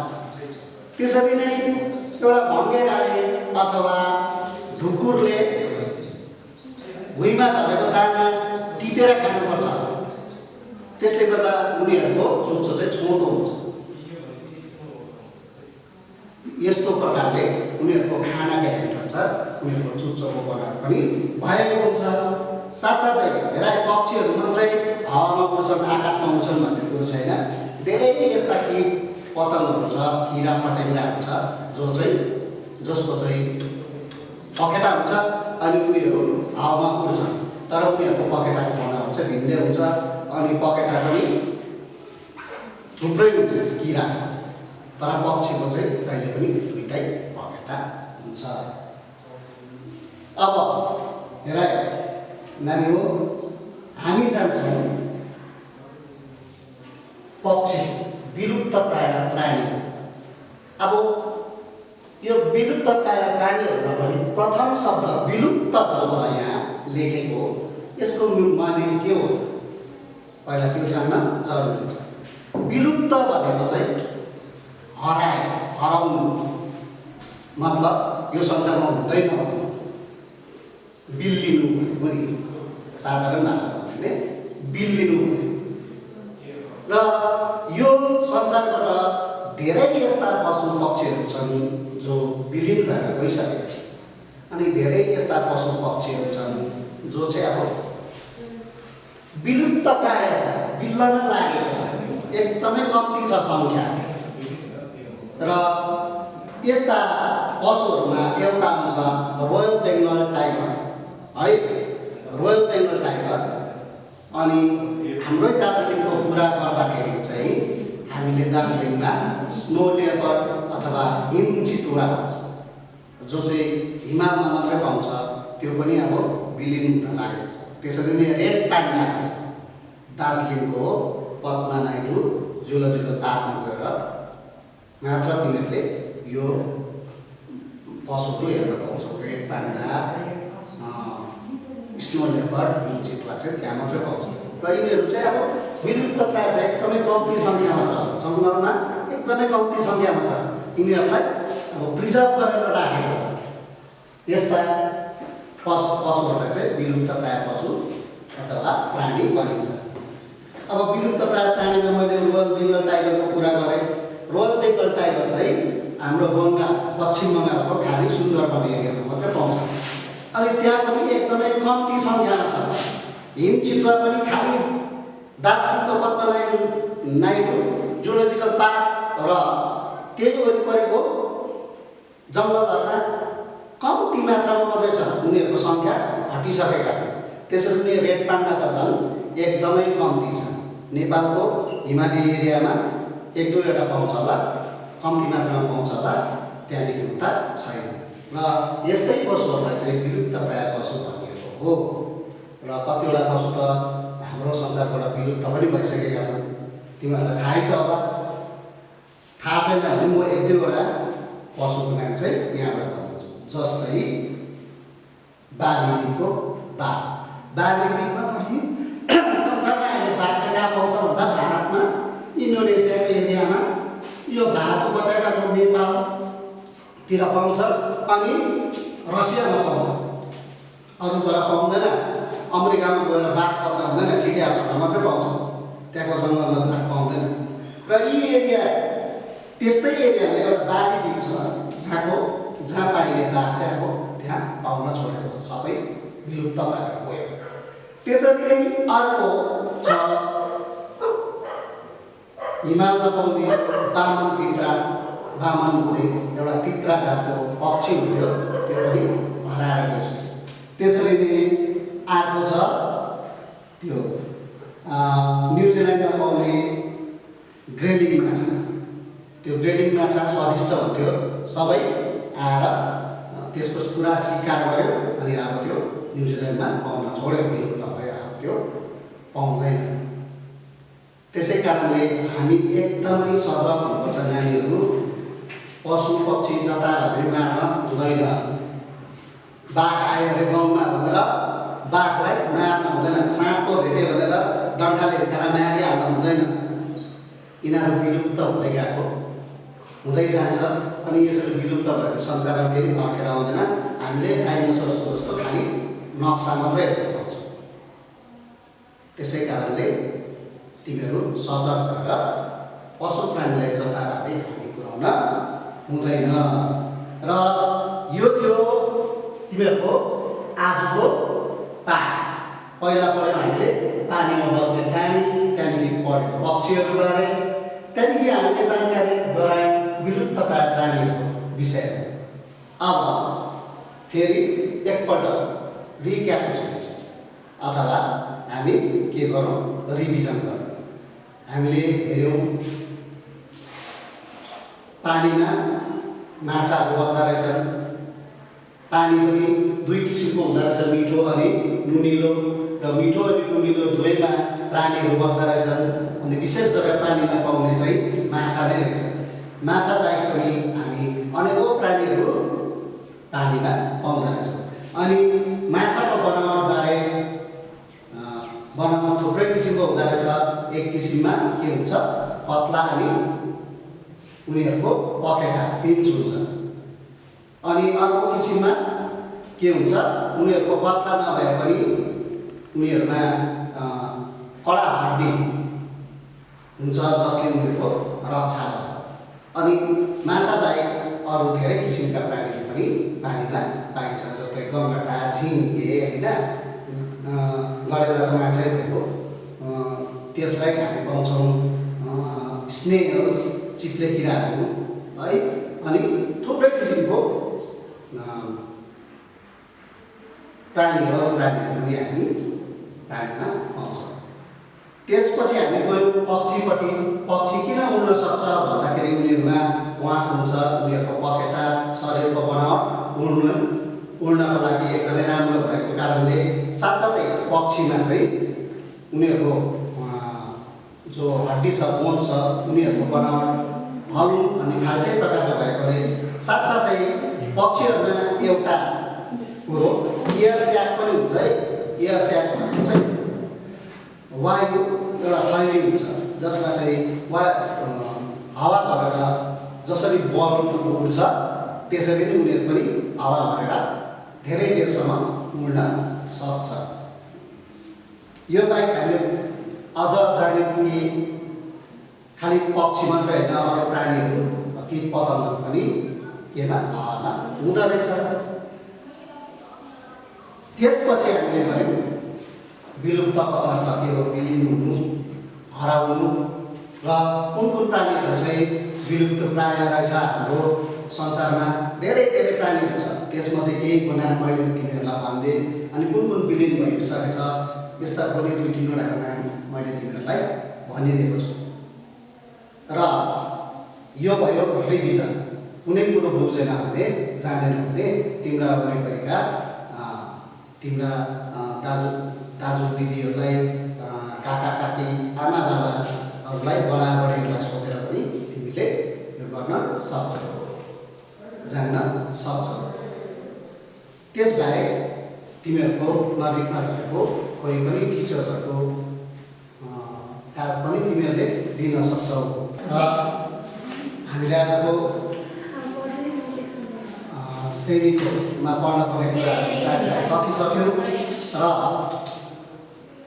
श्रेणी खतम गर्नुभन्दा अगाडि, यो पुग्नुभन्दा अगाडि चाहिँ म एन्ड गर्नुभन्दा अगाडि चाहिँ तिमीहरूलाई सानो कथा सुनाउँछु है। हामी स्कुलबाट अर्को साल बालासन खोलामा पिकनिक खेल्न गएका थियौँ। बालासन खोलामा गएर पिकनिक खेल्ने क्रममा चाहिँ नानीहरू कोही खाना पकाउनु बसे निसहरूसँग मिलेर है। अनि कोही चाहिँ माछा मार्नपट्टि लाग्यो। अनि भरे माछा मारेर लिएर हेर्दाखेरि चाहिँ बालासन खोलामा के माछा पाइँदो रहेछ भने चाहिँ त्यहाँ के बुदुना थिए, असला माछा थिए, धोत्रे माछा थिए, त्यहाँदेखि त्यहाँ झिङ्गे माछा थिए। र यी माछाहरू अनि रङ्गिन माछाहरू पनि थिए। र यी माछाहरू चाहिँ बालासन खोलामा पाइँदो रहेछ भनेर चाहिँ हामीले त्यहाँबाट जानकारी पायौँ।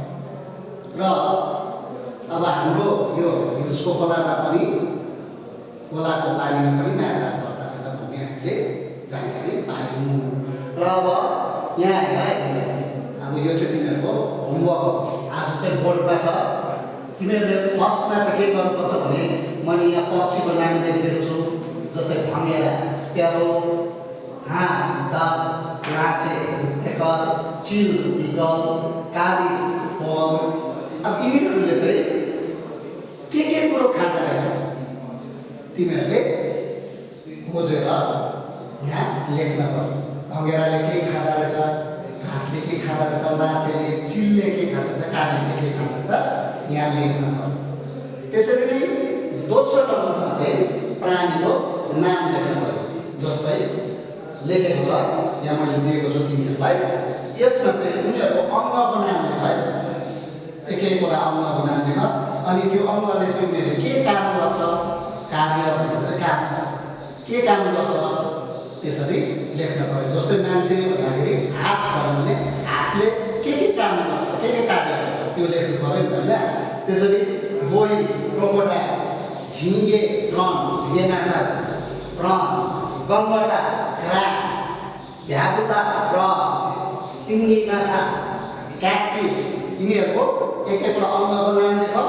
अनि त्यो अङ्गले चाहिँ के काम गर्दो रहेछ यहाँ तिमीहरूले लेखेर देखाउनु पर्यो। र यो चाहिँ भयो तिमीहरूको होमवर्क। अब मलाई लाग्दैछ तिमीहरूले अब चाहिँ पढ्न घरमा स्टडी गर्न सुरु गर्यो। तिमीहरूले यो कार्यक्रम हेर्दैछौ, यो हेरेर धेरै कुरोको ज्ञान पायो अनि तिमीहरूले किताब पढेर पढ्न पनि सुरु गर्यो भन्ने मलाई लागेको छ। र यति भन्दै आजको यो अति राम्रो, अति इन्ट्रेस्टिङ क्लास यही नै शेष गर्दछु। धन्यवाद and keep studying. By by.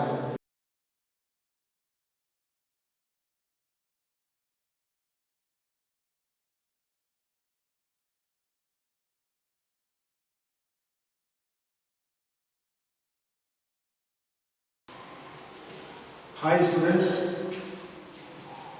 नानीहरू गुड मर्निङ। तिमीहरूलाई यादै छ अहिले सम्पूर्ण विश्व नै कोरोना महामारीको चपेटमा आएको छ। धेरै मानिसहरू यसको चपेटमा आएर कोही यस संसारबाट बिदा भइसके भने कोही अहिले अस्पतालतिर आफ्नो स्वास्थ्यको निम्ति उपचार गराइरहेका छन्। मलाई विश्वास छ तिमीहरू सबै नै सकुशल छौ अनि आज यो जुन चाहिँ पाठ पढाइँदैछ यो पाठको निम्ति तपाईँहरू अगाडि बसेका छौँ आफ्नो हातमा मोबाइल, ल्यापटप, कम्प्युटर लिएर। र यस कोरोना महामारीको समयमा धेरै लामो अन्तरालसम्म नै हाम्रो पाठशाला बन्द भएको छ।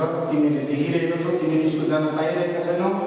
तिमीहरूलाई लाग्थ्यो होला कहिले स्कुल जाउँ अनि स्कुलमा पढौँ अनि स्कुलमा साथीहरूसँग खेलौँ, तर यो समय निश्चय नै आउनेछ। तर के छ भने तिमीहरूले सतर्क भएर आफूले भनेका, आफूभन्दा ठुला ठालाले भनेका कुरा मानेर तिमीहरूले यो रोगदेखि बाँच्नको निम्ति तयार भएर बस्नु भन्ने मेरो छ। म प्रकाश राई, म लङ्गु प्राथमिक पाठशालाका शिक्षक हुँ जो मङ्गु सर्कल अन्तर्गत पर्दछ। तिनीहरू धेरै महिनादेखि घरमा बस्यो। त्योभन्दा अगाडि केही दिनसम्म स्कुल लागेका थिए र हामीले तिनीहरूलाई केही पाठ पनि पढाएका थियौँ। र अब त्यहाँदेखि यता हामी तिनीहरूलाई निरन्तर रूपमा पढाएर जानेछौँ। र आज म तिमीहरूलाई यस्तै खेल्ने कुद्ने कविता जुन तिमीले मनपर्छ, जो सानोमा हामीले पनि पढेका थियौँ, त्यो कविताद्वारा हामी तिमीहरूलाई पढाउन गइरहेको छौँ। तिमीहरूले यादै छ अहिले पानी परिरहेको छ। पानी पर्दाखेरि के हुन्छ भने घरि घाम लाग्छ, घरि मुसलधारे पानी पर्छ। पानी पनि थुप्रो छ, सिमसिम पानी पर्छ, मुसलधारे पानी पर्छ, हात्ती छुँडे पानी पर्छ। यी पानी परे कोही ठुलो पानीलाई हात्ती छुँडे भन्छ, त्यहाँदेखि त्योभन्दा अलिकति सानोलाई मुसलधारे पानी भन्छ, त्यहाँदेखि सिमसिम जब पानी पर्छ त्यसलाई सिमसिमे पानी पनि भनिन्छ। र जब सिमसिमे पानी पर्छ तिमीहरूले देख्छौ पहाडी आकाशमा घाम अनि सिमसिम पानी पर्दै पर्दै के को सृजना हुन्छ भने त्यहाँ एउटा प्राकृतिक सुन्दरता देखिन्छ, त्यहाँ एउटा बनिन्छ एउटा चित्र, त्यो हो इन्द्रेणी। र म आज तिमीहरूलाई पाठ इन्द्रेणी पाठ पढाउन गएको छु।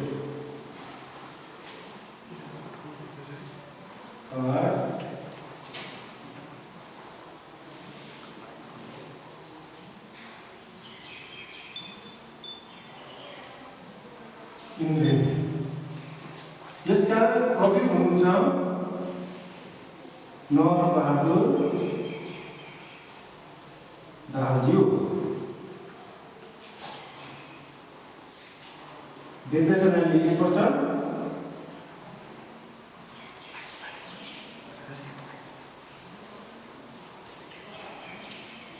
पाठ इन्द्रेणी, कविता नरबहादुर दाहालज्यू, कवि हुनुहुन्छ नरबहादुर दाहालज्यू।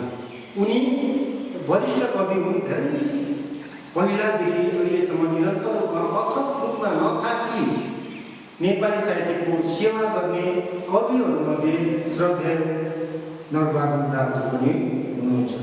र इन्द्रेणी कविता हामी पढ्न गइरहेको छौँ। र कविता यस्तो छ, म सँगसँगै तिमीहरूले पनि यस कवितालाई पाठ गर्न सक्यो भने अति असल हुनेछ।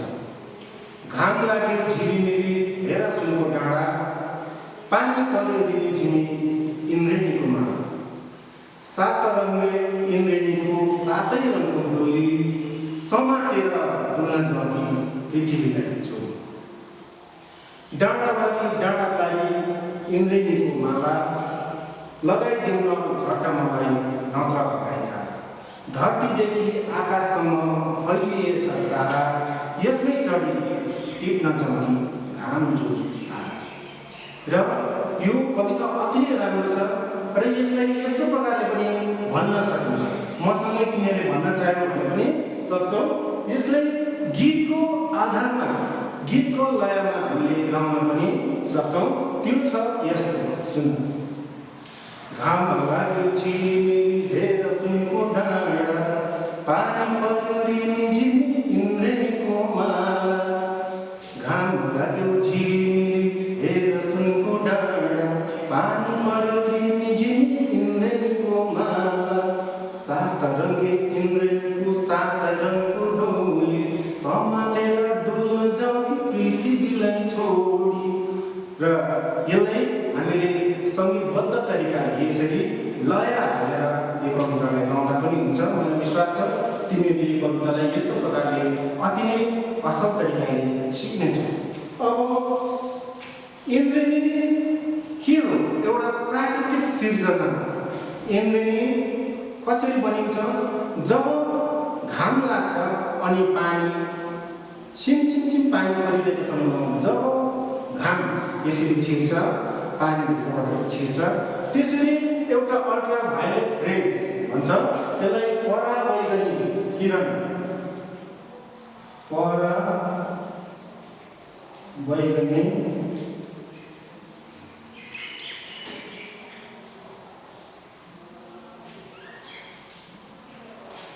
परावैगनी किरण यसको सिर्जना हुन्छ। यसरी सिर्जना हुँदाखेरि हामीले यहाँ सातवटा रङ, विभिन्न प्रकारका सातवटा रङहरू देख्छौँ। र हेर्दाखेरि त्यो कस्तो लाग्छ भने धरतीदेखि त्यो आकाशसम्म मानव त्यो एउटा सिँढी हो, सिँढी जस्तै लाग्छ। त्यो माथि चढेर हामीलाई पनि त्यस्तो लाग्छ, नानीहरूलाई झन् कस्तो लाग्छ भन्दाखेरि है, त्यो बादलमाथि जब बादल मजाले सेतो बादल भुवा भुवा भुवा परेको बादल जब आकाशमा लागेको हुन्छ, त्यही माथि इन्द्रेणी यस्तो प्रकारले लागेको हुन्छ। तिमीहरूले याद छ इन्द्रेणी कहिले पनि तेर्सो लाग्दैन, इन्द्रेणी लाग्छ यो प्रकारले यसरी लागेको हुन्छ। र एउटा डाँडादेखि अर्को डाँडा, अर्को डाँडादेखि अर्को डाँडा यसरी इन्द्रेणी लाग्ने गर्छ। र इन्द्रेणी लाग्नेमा कारण छ, यसको कुनै अन्य कुनै पनि कारणले इन्द्रेणी लाग्दैन, तर यो इन्द्रेणी लाग्नुमा वैज्ञानिक कारण छ। त्यो हो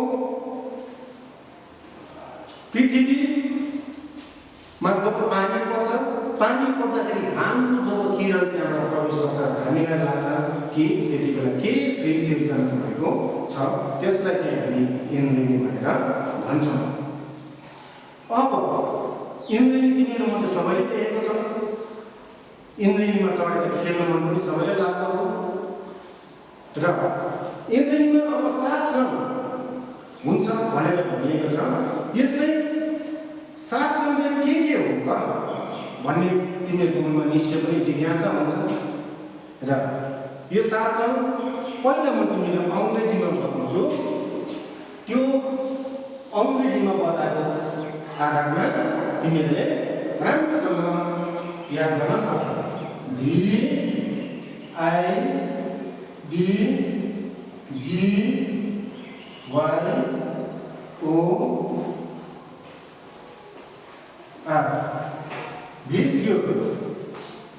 भिडियो अथवा भिबाट हुन्छ भोइले, यसलाई वैज्ञानिक भन्न सकिन्छ।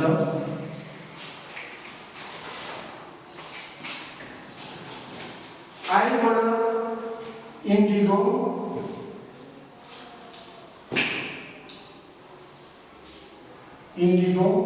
यसलाई निलो भन्न सकिन्छ। निलो तिमीले देखेको छौ, लुगामा तिमीहरूले निल पनि हाल्छौ, त्यो निललाई इन्डिगो भनेर भन्न पनि सकिन्छ। ठुलो भयो भने तिमीहरू पढ्दै गएपछि इन्डिगो रेभोल्युसन इन्डियामा, भारतवर्षमा हाम्रा देशका नागरिकहरूले जब चाहिँ यो निलको खेती गर्ने किसानहरूलाई धेरै धेरै सताउँथे, त्यति बेला यो निला भन्छ, यो निलको खेती गर्नेले एउटा आन्दोलन गरेका थिए, त्यसलाई इन्डिगो रेभोल्युसन भन्छ। तिमीले यो ठुलो भएर पढ्नेछौ र मलाई आशा छ तिमीले यो कुरा निश्चय नै ठुलो भोइले बहिनी। इन्डिगो निलो, यो निलो भनेको निलो पनि विभिन्न प्रकारका निलोहरू हुन्छन् र यो इन्डिगो भनेको गहिरो निलो। तिमीहरूलाई याद छ लुगामा हामी जुन चाहिँ निल हाल्छौँ सेतो लुगामा, हौ त्यो हो एउटा गहिरो निलो र त्यसलाई निलो भनिन्छ। तर यहाँ गहिरो पनि लेखिदिन्छु नानीहरूको सुविधाको निम्ति। गहिरो निलो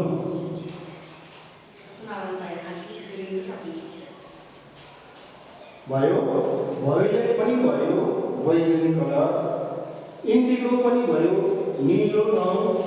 र अब आयो यहाँ बीको अर्थ हो ब्लू पनि फेरि निलै हो। तिमीहरू याद छ एउटा निलो गहिरो निलो, अर्को आकाशे निलो, यसलाई पनि निलो नै पढौँ, निलै हो यो, किनभने इन्द्रेणीमा त्यही रङ छ है। ब्लूको अर्थ निलो। अब आयो जीको अर्थ तिमीहरूलाई पनि याद छ, यो कलरहरूमा रङहरूमा जब RGB यस्तो आउँछ तिमीहरूले निश्चय पनि आफ्नो विवेक अनुसार भन्न सक्छौ जीको अर्थ के हुन सक्छ। यसको अर्थ हुन्छ ग्रीन भनेको के हो? हरियो के हो भनेर भन्दाखेरि हरियो हो। हामीले देख्छौँ सम्पूर्ण रुखहरू हरियो हुन्छ र अहिले हामी देख्छौँ पानी परिरहेको छ चारैतिर र वन जङ्गल पनि अति नै हरियो भएर बसेको छ। र तिमीहरूले कहीँ देखेको छौ यो समयमा वन जङ्गल रातो पहेँलो भएको देखेको छैनौ, किनभने वर्षा ऋतु हो। वर्षा ऋतु भनेको पानी पर्ने ऋतु र पानी ऋतु भनेको फेरि के हो भनेर भन्दाखेरि ऋतु भनेको समय र पानी पर्ने समय र त्यति बेला अहिले जुन चाहिँ देखिन्छ हरियो परियो हामी अब यो चाहिँ हो ग्रिन है। अब आयो यहाँ के छ हामीसँग वाइ छ। वाइको अर्थ हो यल्लो। यल्लोको अर्थ हो अब फेरि के पहेँलो। पहेँलो जस्तो केरा पाक्दाखेरि कस्तो हुन्छ पहेँलो हुन्छ। र तिमीहरूले घरमा आफ्नो आसपास हेर आफ्नो वरिपरि हेर पहेँलो के कुराहरू तिमीहरू समक्ष छन् तिमीहरूले त्यसलाई पनि आफ्नो खातामा लेख्न सक्छौ के चाहिँ पहेँलो हुँदो रहेछ त्यो तिमीहरूले लेखेर जो सरगुरुआमा तिमीहरूको घरमा तिमीहरूको कपी जाँच गर्न चेक गर्न आउनुहुनेछ उहाँहरूलाई तिमीहरूले सोध कि सर अथवा म्याडम यो जुन चाहिँ छ मैले पहेँलो यो ठिक छ कि छैन भनेर तिमीले सोध्नु सक्छौ। पहेँलो प एक अंश पहेँलो। तिमीहरूले यो क ख त चिन्छौ अ पनि चिन्छौ तिमीहरूलाई यो यसरी प एक अंश ल ओक भनेर भनिबस्ने म त्यति महत्त्व देख्दिनँ कि तिमीले धेरै कुरा सिकिसकेका छौ। अब ओ आयो। ओको अर्थ हो के हुनसक्छ मैले लेखिदिइहालेको। ओको अर्थ हुनसक्छ ओरेन्ज। अब ओरेन्ज त सबैले खाएकै छौँ यत्रो फल हुन्छ ओरेन्ज। तर त्यसो भन्दा तिमीहरूलाई अचम्म लाग्यो होला र यत्रो हुँदैन। ओरेन्जको साइज सानोदेखि कोही यत्रो ठुलो पनि हुन्छ जो खाँदाखेरि अब ओरेन्ज कस्तो हुन्छ अब मानिलियो यो अलिकति यस्तो हुन्छ र यस्तो भेट्न गएको हुन्छ यो खाले हुन्छ ओरेन्ज र यसलाई यो भित्र केस्रा हुन्छ यस्तो केस्रा हुन्छ र यसलाई छिलेर खानुपर्छ। बोक्रा छिलेर तिमीले खाएको छौ र खाएको हुनाले अब कसरी खानुपर्छ मैले बताइरहनु पर्दैन तर पनि ओरेन्ज कस्तो हुन्छ भनेर तिमीले सोच्छौ भने यो प्रकारको एउटा चिज हुन्छ यसलाई चाहिँ ओरेन्ज भन्छ। ओरेन्ज भनेको हो अब सुन्तला।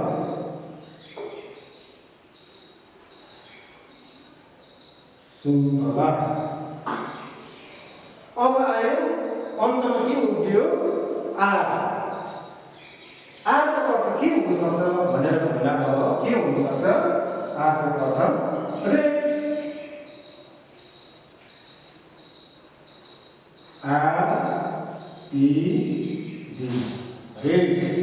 रेडको अर्थ हो नेपाली अर्थ के हो रातो।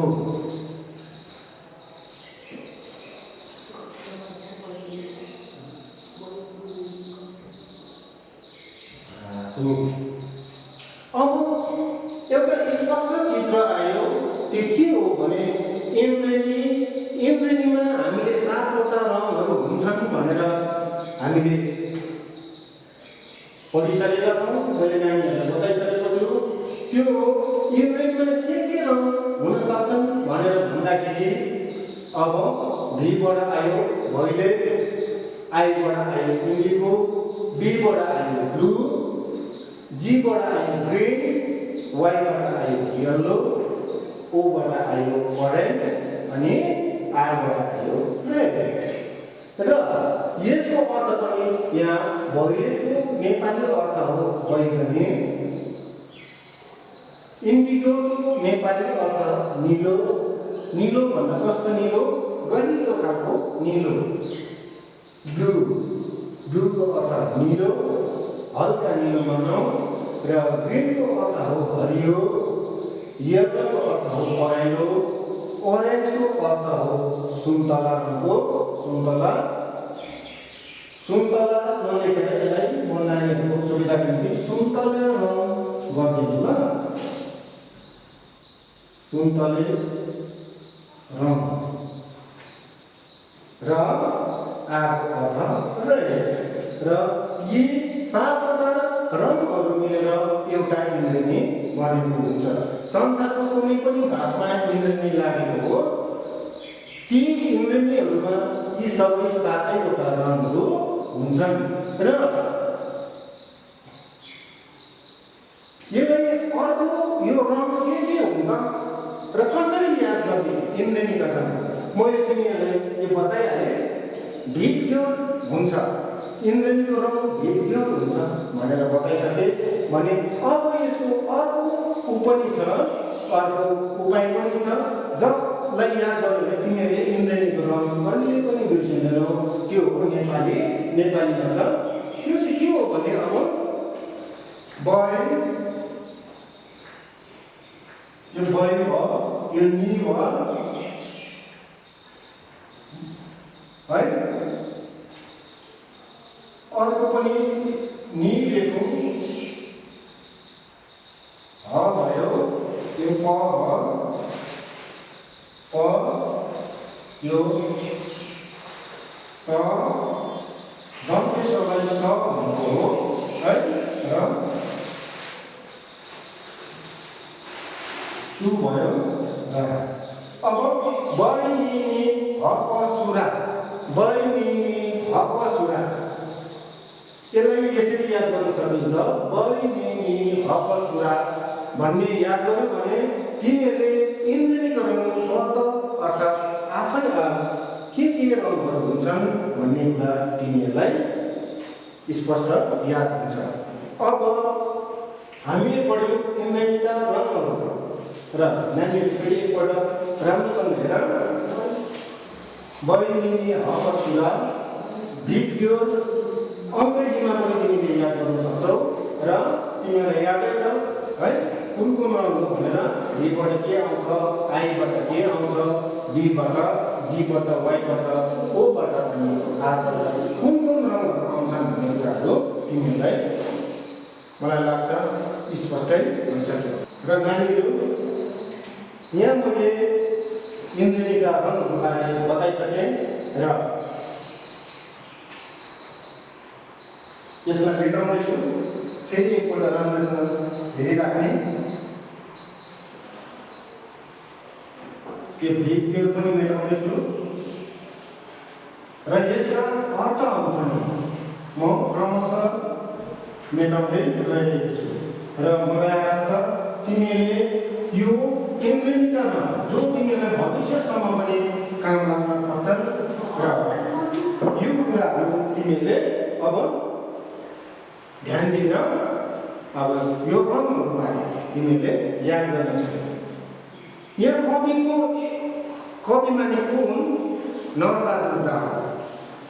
उनको के इच्छा छ भने इन्द्रेणीमा चढेर चाहिँ कहाँ घुम्ने, पृथ्वी घुम्ने, आकाशतिर घुम्ने, बादलको माथि माथि माथि माथि चढेर कता जाने, संसारको यसरी चक्कर लगाउने उनको एउटा इच्छा छ।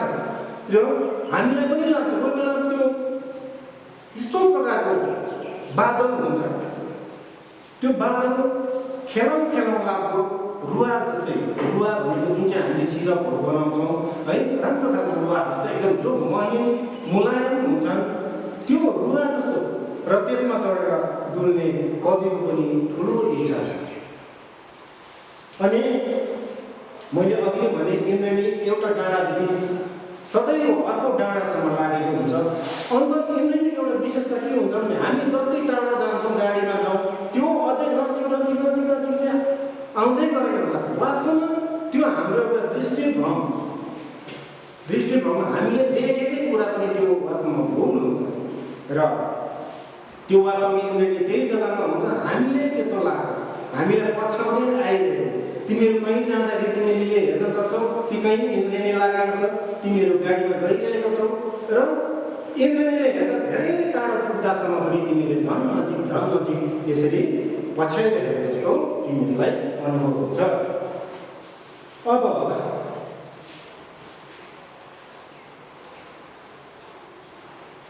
धरतीदेखि आकाशसम्म फैलिएछ सारा, यसमा चढी टिप्न चम्की घाम जुन तारा।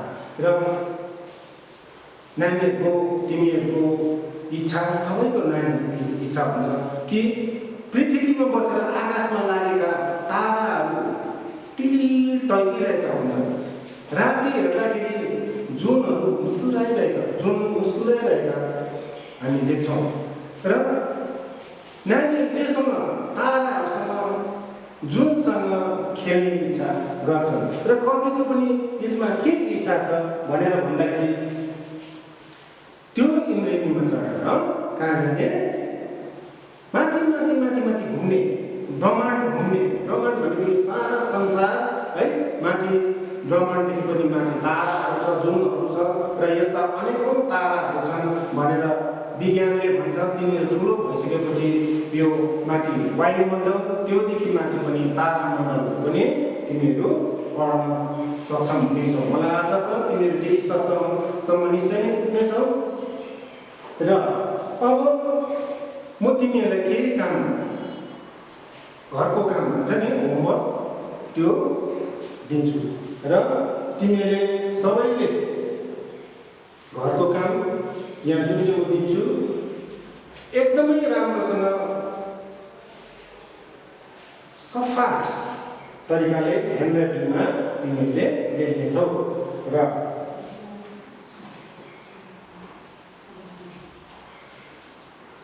प्रश्नहरू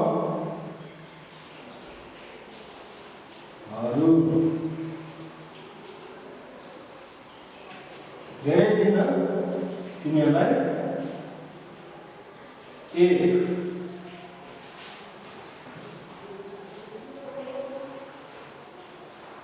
इन्द्रेणी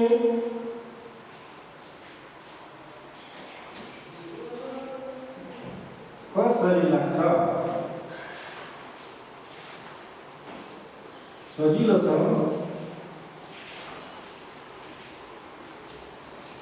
अब दुई भयो।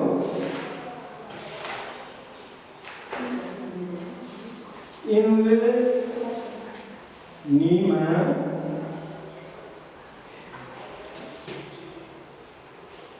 कतिवटा रङहरू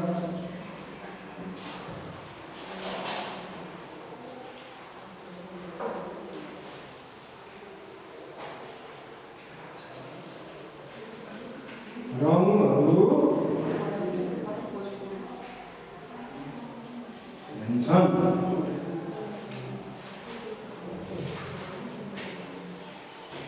तीन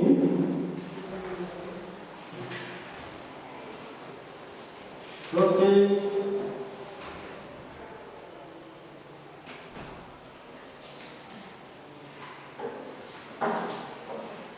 रङको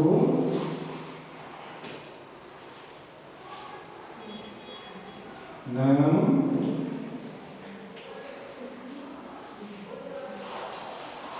लेख। अब चारटा भयो।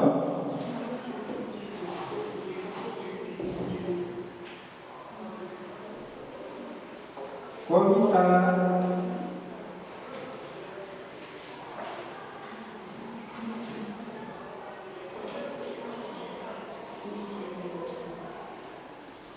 कसले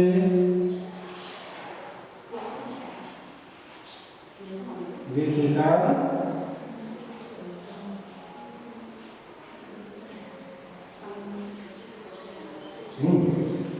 धेरै प्रश्न दिदिनँ नानीहरू र यी प्रश्नहरू छन्।